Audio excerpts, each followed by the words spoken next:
Praise lord. ఉదయకాలం దేవుని వాగ్దానం మనం ధ్యానం చేసుకుందాం. యెషయా గ్రంథం 60వ అధ్యాయము 14వ వచనం. నిన్ను బాధించు వారి సంతపు వారు నీ ఎదుటికి వచ్చి సాగిలపడెదరు.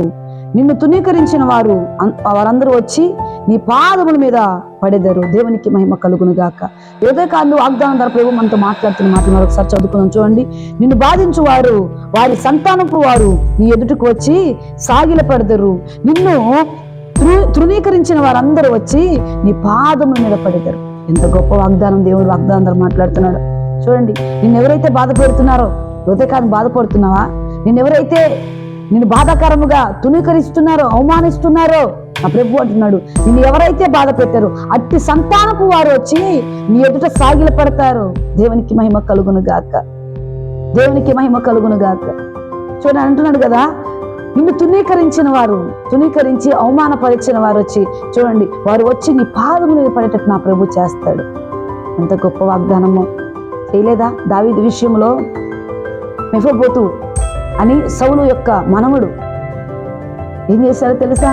సౌలు యొక్క మనముడు ఎంతో భయంకరమైన దుస్థితిలో ఉంటే దావీదు తన స్నేహితుడు చేసిన కార్యాన్ని బట్టి కృతజ్ఞత కలిగి ఆ సౌలు వంశంలో ఎవరైనా ఉన్నారా అని ఎతికితే మెఫీబోషెతు అనే ఒక వ్యక్తి ఉన్నాడండి. చూడండి, ఆయన ఎలా ఉన్నాడంటే రాజకుమారులే, రాజుల కుటుంబం నుంచి వచ్చిన వాడే, రాజుకు మనవడే.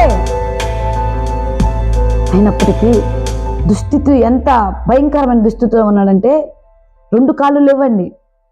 దీనమైన స్థితిలో ఉన్నాడు. ఎవరన్నా ఒక ముద్ద పెట్టి తిందాం అన్నట్లుగా ఉన్నాడు. హల్లెలూయా. దేవుడు ఎంతో సౌలు బాధించినప్పటికీ దావీదు సౌలు చేసిన కీడును మర్చిపోయాడు.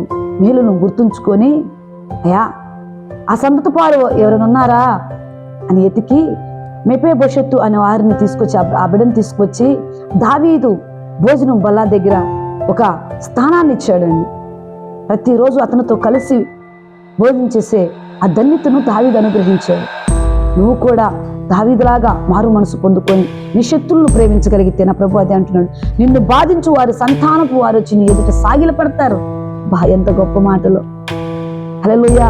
నిన్ను ఎవరైతే బాధ పెడుతున్నారో వారు సంతతి వారు నీ ఎదుటికి వచ్చి సాగిల పడుదురుగాక. అట్టి కృప ప్రభు మనకు దయచేయునుగాక అంటున్నాడు కదా.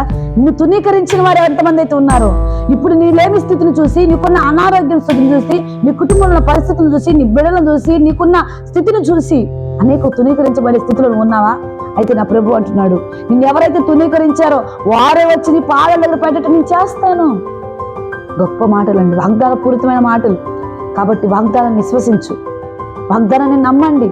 నిన్ను ఎవరైతే ఇప్పుడు బాధ పెడుతున్నారో, ఎవరైతే నిన్ను తునీకరిస్తున్నారో, ఎవరైతే నిన్ను బాధకరముగా నిన్ను మాట్లాడుతున్నారో, ఎవరైతే నిన్ను చూస్తున్నప్పుడు హేళనగా మాట్లాడుతున్నారో వారి సంతు వారు వచ్చి నీ కుటుంబంలో నీ ఎదుట సాగిలపడే కృప ప్రభు దయచేయునుగాక. నిన్ను తునీకరించిన వారు వచ్చి నీ పాదముల పడేటట్టు నా ప్రభు చేయునుగాక.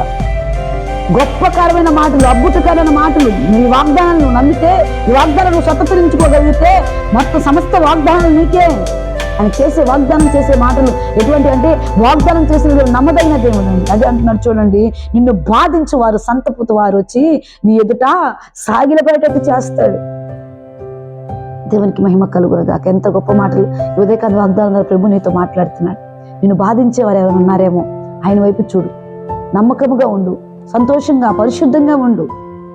నిన్ను బాధించే వారు ఇప్పుడు బాధ పెడుతున్నారేమో కానీ కొన్ని దినాలలో నా ప్రభు వారి సంతపు వారే వచ్చి ఎదురు సాగిలు పెట్టేట్టు చేస్తారు. ఎవరైతే నిన్ను తునీకరిస్తున్నారో వారే వచ్చి నీ కాళ్ళ మీద పెట్టేట్టు నా ప్రభు చేయునుగాక. ఇటు వాగ్దానం మీ పట్ల, మీ కుటుంబం పట్ల దేవుడు నెరవేర్చి విజయోత్సవాలతో మిమ్మల్ని ఊరేగింప చేయునుగాక.